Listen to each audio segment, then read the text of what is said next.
Kita stres kerana kita sering persoalkan apa yang berlaku pada kita. Di saat sesuatu yang tak terjadi, bila kita pilih untuk ikut emosi kita yang kurang baik, ketika itulah yang menjadikan kita mudah untuk persoalkan kenapa ni semua jadi pada kita. Ia akan buat kita menjadi tak tenteram, stres kerana mahukan penjelasan ke atas apa yang berlaku pada kita. Jadi untuk dapatkan emosi yang tenang dan untuk tak streskan diri, pada setiap kejadian yang jadi pada kita, tanyalah pada diri kita ini, tafakurlah diri sebelum bertindak berdasarkan 6 perkara ini. Yang pertama, kejadian ini pasti kerana izin Allah. Kita latih diri untuk terus yakin yang tiada apa yang mampu menghalang apa juga yang dikehendaki Allah. Kalau Allah dah tetapkan itulah jodoh kita, itulah jodoh kita. Kalau hanya itulah rezeki kita, itulah rezeki kita.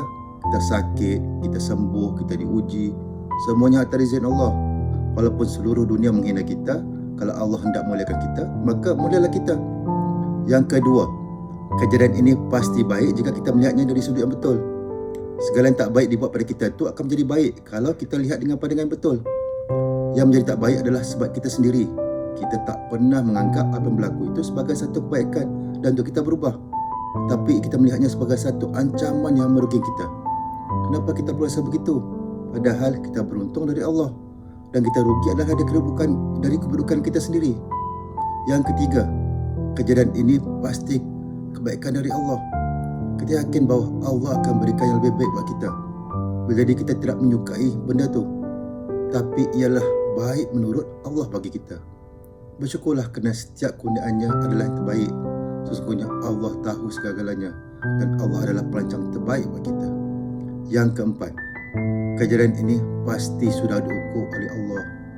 Allah Maha Adil. Tak mungkin apa yang Allah berikan ini di luar kemampuan kita. Allah Maha mengetahui dah sesungguhnya ini adalah bagi kita, jadi harus hadapinya. Allah mahu kita sedarkan kemampuan kita. Dan yang penting, jangan cepat putus harapan di atas apa yang berlaku.